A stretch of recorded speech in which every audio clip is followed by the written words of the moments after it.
Hey everybody, before I get started, I just want to mention a couple of ways that you can engage with me on a more personal level. I have a few avenues set up and I keep focusing on one, and I figured why don't I make a short little video talking about all of them real quick before we get into these episodes. So first thing, Patreon. There's a link in the episode description and every episode description to the Patreon, as well as a video on the feed called Major Announcement that has all the details of what each tier offers and how much they cost. I implore you to check that out. I offer a lot of cool shit for my patrons. Second thing, the Discord channel. There's also a Discord link in the episode description and in every episode description. I have multiple channels set up there for each show that I'm covering, and it's a great way to just engage with me. I have a channel set up for MMA talk as well. I'm a big MMA fan, so if you're an MMA fan, you can check that out as well. There's a link to the Discord in the episode description. And then lastly, the Facebook and Twitter. Social media. Follow me on there. I post news on there. When I say news, I mean like, hey, I'm stopping covering this show. Hey, I'm starting covering this show. Let me know what you think about this. I do live watches of things on Facebook where like I'll check in and say I'm watching so-and-so show, and then I'll like live comment while I'm watching it, and that'll be cool if maybe you watch that show too and you want to watch along with me, or you're watching it later and you will see my thoughts, which are usually pretty entertaining because I'm usually pretty high when I'm writing them. So check out all those links in each episode description, and let's talk about this episode. Peace. One mic, one mic. Yeah. All I need is one mic. One mic. Yeah. All I need is one mic. One mic. One mic. Hey everybody, welcome back to One Mic, and today I'm here to talk about Season 2, Episode 6, Chapter 14 of HBO's Perry Mason. I kind of want to dive right in and start talking about what we learned this week. I'm getting really engaged in the mystery, all these new reveals, these new mysteries. This is a show, it's like very low-key. It's not something where like somebody's going to walk in and be like, oh, this seems super interesting. But it's like, it does so many interesting things. And I'm really ready to just start talking about it. So let's just dive right in and talk about this episode. Like what I'm going to do with this one and the remaining ones, I am going to now consistently kind of like group it by character. I know I've been kind of doing that, but it's been kind of loose, kind of free. I am just going to group it by character. It helps me get my notes together faster and easier. And it makes it easier for me to just knock it out talking about it right now. So I want to start with talking about Perry.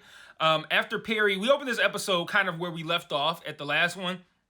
After Perry discovered that somebody had been in his place, he installs this like wildly elaborate lock system. Like he put an extra lock in. He fastened like the little chain lock. He did this weird thing where he like wrapped this a chain link around like around the doorknob, and I don't even know what the other end was tied to. Like I was trying to see, it like wrapped around and went into the kitchen. I don't know if it was tied to the toaster for a minute. I'm like, that's not gonna work, Perry. But he installs this wildly elaborate lock system, which not only successfully keeps Pete Strickland out, but it also damages his hand. I'm gonna have a lot to say actually about Pete and this entire plot line surrounding this like spy / mole in the thought section. So if you have thoughts about that and I get through talking about each character and you're like, what the fuck? What about the mystery here? I'm saving it for the thought section. So in court, the prosecution rests with 3 witnesses left. Last week, they offered the same plea deal that they not just rejected, but like rudely rejected when Perry offered it. So now they are clearly on some like, we don't want to push this any farther than it's already gone. They seem shook. And Della checks on Berger at one point in this episode and he says nothing, which kind of says everything. That there's something going on. I don't know who has them spooked, or at least has Berger spooked. But we're going to talk about it, and I got some theories. I'm sorry, I'm gonna take some water. My mouth is really dry and it's like making me produce a weird amount of saliva. I'm not trying to sound like I'm drowning in shit out here, but so the team subpoenas Holcomb and he comes to Perry to make a deal because he's like, if I go on the stand and all my business get out there, I'm fucked in every way imaginable. So in exchange for taking me off the witness list, I'm going to give you some really big-time, interesting information on Brooks that you don't have, that's way bigger than what anyone else is thinking about. Perry surprisingly refuses this offer. And I thought he was going to take it because I'm like, this sounds like a really good offer. I don't know if it's worth, from Perry's perspective, to risk getting information that could close the case just to fuck with Berger, right? I mean, with Holcomb, I'm sorry. Just to fuck with Holcomb. And eventually Perry agrees to it after he kind of like, he basically says like, I'm not going anywhere with you without some kind of like leverage or proof of trust. I want you to do something that would risk your job so I know that you're serious. Ultimately, Holcomb ends up bringing him a file on Sandhaven, which, if you recall, this is the place that Noreen Lawson is currently residing. You know, in the wheelchair, not talking, all that good stuff. And it's in this file that Della finds a photo of Noreen Lawson's neck that's going to end up aiding the team in the trial later in the episode, which, of course, I'm going to talk about that when we get there. Perry later has Councilman Taylor on the stand, and there's this cool moment where he asks, like, how much of Brooks' campaign donations went towards zoning permits, and then as soon as Milligan starts to object, Perry withdraws the question. He's like, I withdraw the question. And I thought that was cool because that showed me it was less of a question that Perry wanted an answer to and more of a statement of what he wants the jury to understand. And then, like, him taking back the question, like, that don't mean shit. Like, okay, yeah, he doesn't have to answer it, but he didn't need to answer. The point was to get that thought into the jury's mind. And they can't unhear that shit. So, like I thought that was really cool and a nice little trick to essentially suggest that Brooks was bribing Councilman Taylor. And then just kind of like, oh, no, never mind. You ain't got to answer that. But it's like, really, the point was for the jury to hear that. To, like, in case you're not making the connection of what I'm implying here, this is what it is. So I thought that was kind of cool. Ultimately, Perry does agree to meet with Holcomb. And Holcomb shows him like these crates of fruit that are smashed open on the beach. And that they're covered in oil. And Perry essentially determines that whatever this is that's surrounding oil is what Lydell is trying to cover up. Not anything about the McCutcheon family name or some shit like that. It's something to do with his oil. He just doesn't know what it is yet.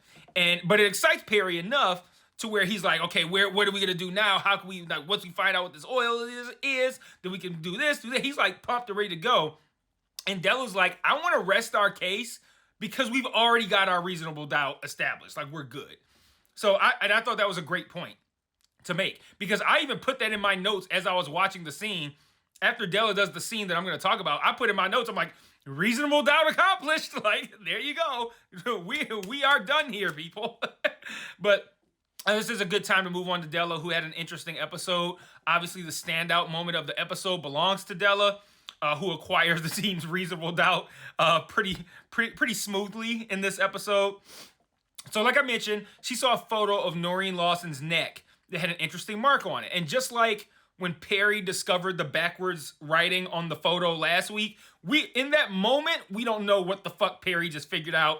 And same thing here. When she sees this photograph, she clearly lingers on it. It's clearly important, but we don't know what we're seeing. So in court, she notices that Perry's line of questioning of Councilman Taylor, which I just mentioned, about his sister, has cost him 3 female jurors. She's like, you've already lost 3 to jurors. Let me take over with the questioning. Ultimately, she ends up revealing that Noreen suffered brain damage after Brooks choked her with his belt during sex, which, one, I like how that led into the whole, like that helped us understand what she saw in the photo, which was the M from Brooks's belt was imprinted into Noreen's neck from the choking. That's a interesting thing to reveal as well, because it shows it's not just like a, hey, I'm like choking you just because we're fucking and having a good time. Like, if it leaves a mark that where you can look on the neck and see the letter M, he was pulling that bitch pretty fucking tight. And then also they set that up because we saw that in episode 1. And you guys remember, I even talked about it. I'm like, I can't remember what I said, but I distinctly remember talking about that scene, because we don't see him choking her, but we see something like, we see him putting back on a belt, and then she's like rubbing her neck or something like that. So like they already set that up with that one scene in episode 1 to pay that off right now in episode 6. I thought that was kind of cool. This scene is highlighted by the visual of Della tying the belt around her neck and extending her arm to show, I mean, not to show, but like it extends the length of the remaining belt. I don't know why, but I don't think the shot works if she just like puts the loop of the belt around her neck and lets it dangle there. And she's just like, this is what it looked like. I don't feel like that works. There was something about the holding out of the strap and rotating it. So for some reason, the extension of the arm made the shot way cooler and it made the moment way sicker. And it was just a really great moment for the show. It was a great moment for what's her name? Juliet Rylance. A great moment for her as an actress. A great moment for the Della character. The women in the jury eat it up. The women in the audience eat it up. They're showing, you see them like rubbing their necks and shit. It was a great moment. It was a great moment. I love how it opened with like when Perry says, I want, Miss Street to take over the line of questioning. And then the judge is like, I don't like theatrics, Mr. Mason. He's like, oh, neither do I. Like, bullshit, Perry. Like, your entire approach to lawyering is theatrics. Like, what the fuck are you talking about? And then he's like, yeah, I don't like theatrics either. And then the moment later, you got Della doing one of these and shit in front of the jury, like, yeah, this is how she was killed. Like, so I don't know. I thought it was a great moment for the show. A really good scene. And yeah, I thought it really worked. I wish I could understand why the arm extension makes it better. I don't know why. I was like seeing the leftover amount of belt somehow makes you go, oh my God, Brooks was such a monster. As if she just let it dangle, it's somehow okay. Like, oh, it wasn't that bad. Maybe it's because if it's just dangling, it doesn't look like you're being choked. It looks like you have a fucking belt around your neck. You just look like an asshole. But when you extend it like that and the rope is, the belt is taut. You see how I call it a rope? The belt is taut. I think it does simulate the choke a little bit more and it makes the choke feel real. So maybe that's why the extension of the arm I thought really helped. In other Della news, I continue to be uninterested in the relationship with Anita. I'm going to say this every week until they make me interested in this relationship. I continue to be uninterested in this relationship with Anita. And I'm actually now starting to get kind of annoyed with how the show has handled this whole situation. So let me break down my issue with it. We don't need this relationship. I personally never feel like you just have to have characters in romantic relationships. TV shows and films seem like they feel like that's a mandatory aspect of filmmaking. The protagonist needs to have a significant other, like a romantic partner or whatever. There has to be some sort of love, whatever. I don't believe anything needs that, much less everything. But for whatever reason, they decided they wanted to have this Anita shit in the show this season. But we don't need this relationship. Della doesn't need a romantic partner. The motherfucker already got two of them. She got Hazel for real, and Hamilton Berger for play. So she already is walking around pretending to be straight in public while having a secret lesbian relationship. She already was doing a lot in the romantic department. They didn't need to shoehorn in a third person, but they forced this third person on us, but they're not giving, I think, proper respect to the two people that already existed until they need to utilize that character for something. Like in this episode, we're reminded that Della has a relationship or whatever you want to call it with Berger when she goes to check on him. She's like, are you okay?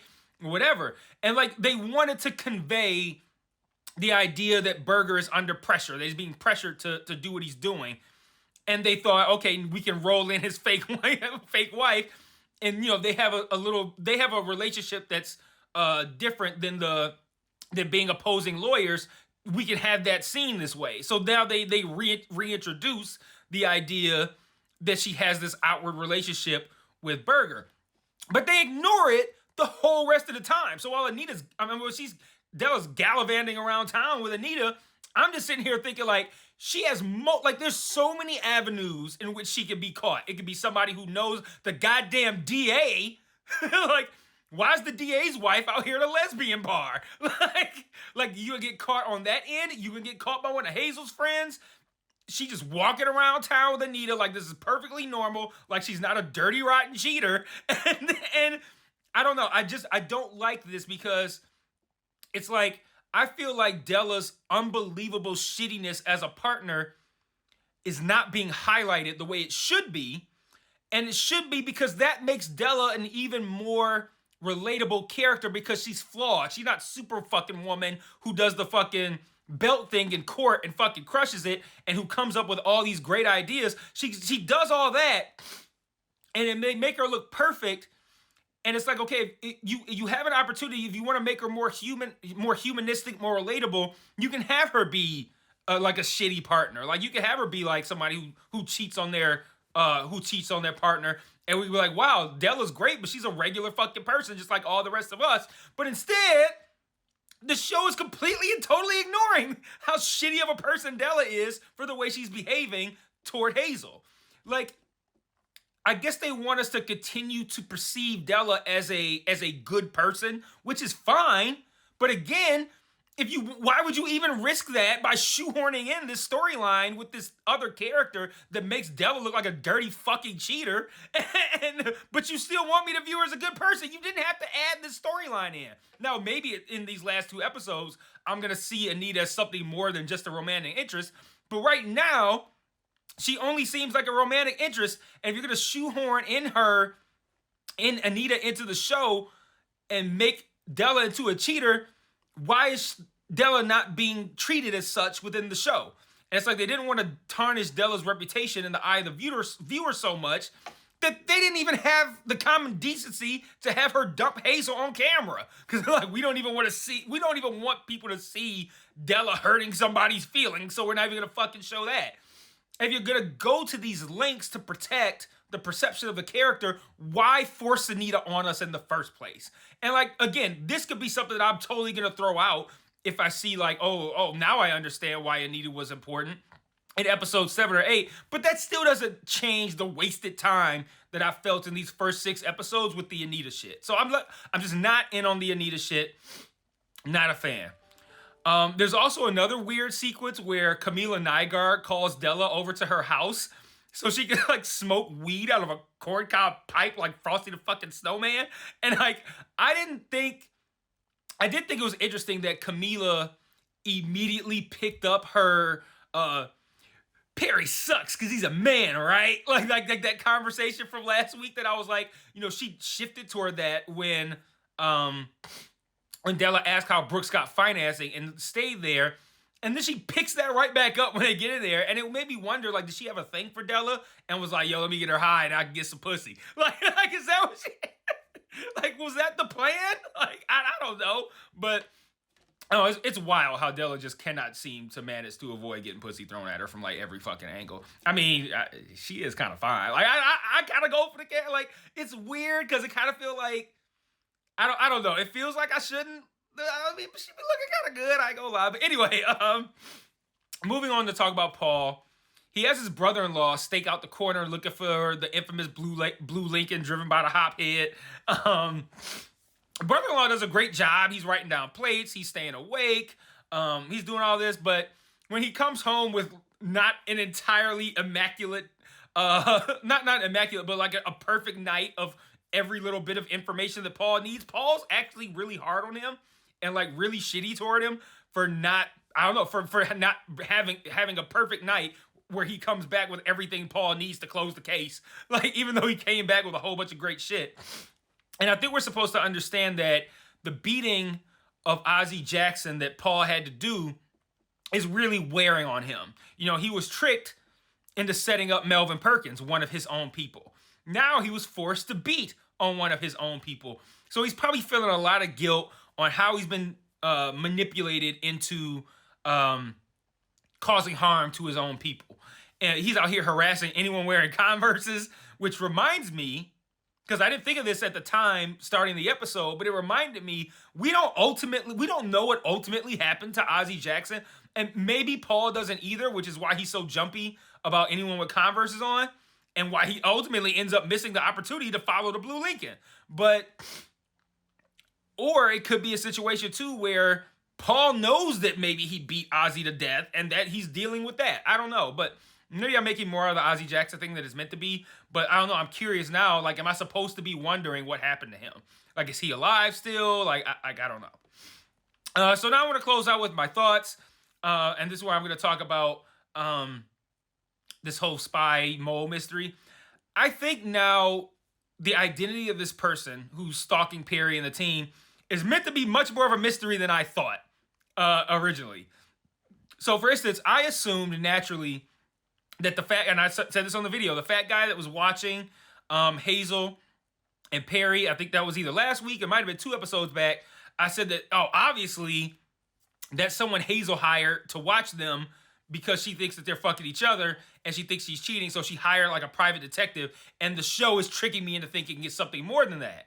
But then in this episode, it's like, I mean, I don't know if you guys look at it this way, but from my perspective, they ended the whole Hazel thing in this episode. Like, she dumps Hazel off camera, and I'm like, and without Hazel revealing, like, I had a private detective watching you. So like, I feel like we're not going to see Hazel anymore, and they just totally said, like, this is how we're going to half-ass wrap this shit up, and that's it.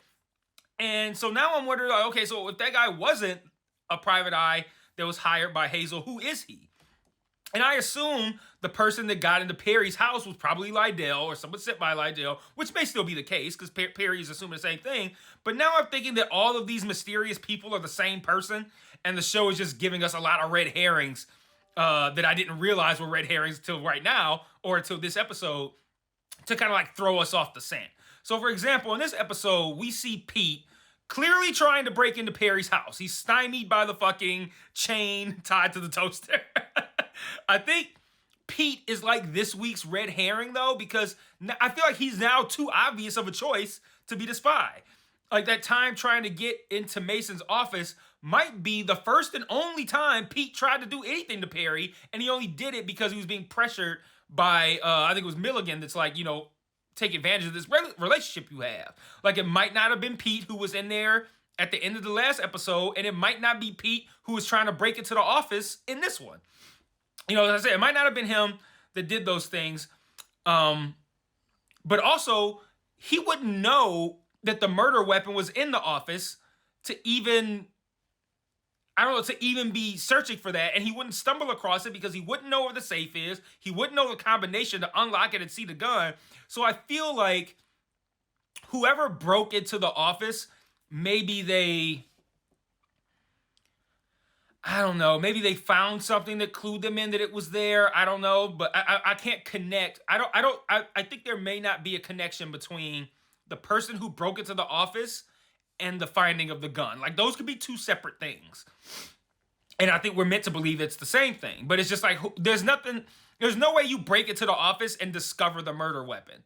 So, like, it makes me think that they want us to tie the 2 things together, but the 2 things aren't related, that the murder weapon thing is something different somehow. Just like Perry accused the teacher of doing that, it's something different like that. And whoever broke into the office, maybe that was Pete, but whoever broke into the office is not the same person who told Milligan about the gun. That's what I'm thinking anyway.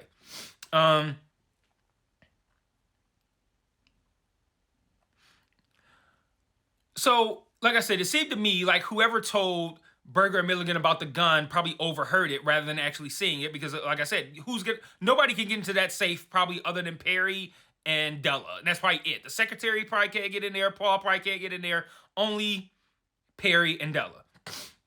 Which is why when Perry accused the teacher, I thought my theory about the teacher being a mole was about to be confirmed. But then she denies it, and the scene ends, and now the show is very clearly pointed a finger at her.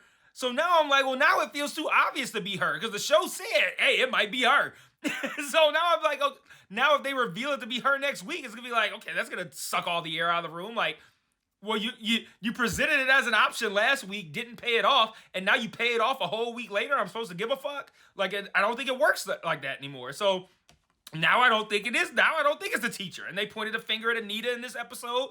They pointed the finger at Paul's wife, Clara. So now I'm thinking all those people are off the table as potential spies or moles. And it's ultimately, whoever it is, ultimately either be somebody we don't know at all or somebody we haven't seen enough to suspect. It made me wonder if, like, I can't remember what it was, but I had a thought, like, of some random, I think, no, never mind. It was something having to do with Anita, which, like I said, they pointed the finger at Anita too, so I threw that out as well. 2 more thoughts. Raphael's reaction to Della creating the reasonable doubt was wild. Like, I don't see any day in court that doesn't result in you being unhandcuffed and sent home in the courtroom. Anything short of that does not warrant spitting in the guard's face. As a Mexican person in a white prison in the 1930s, there's no day in court you could have where you should feel confident spitting in a motherfucker's face. A guard, as a white guard, as a Mexican boy, man, whatever. That was wild. I'm like, yo, he's doing a whole lot right now. And yeah, Holcomb calling Paul a monkey just makes me want Holcomb dead. Like, I don't know, he's like, what did he say? He's like, here, what did this monkey want? It's like Paul's like, damn, dog, like, why, like, the racism is just so casual in the 30s, man. Like, that wasn't even, like, I don't even think he meant that in a mean-spirited way. I think it's the same as, like, how if I saw somebody walking up to me, I'd be like, what does this motherfucker want? He might not be a motherfucker. I might not even think he a motherfucker, but he's just like, who this motherfucker? Like, it's just a turn. And like that, like Holcomb just casually uses monkey the same way I use motherfucker. I don't know. That's crazy. But like I said, I'm loving the show, man. I'm loving the mysteries. Do you guys have any guesses on who this mole might be, or spy, or whatever? Like I said, I think it's somebody that we just either don't know at all or haven't seen enough to suspect.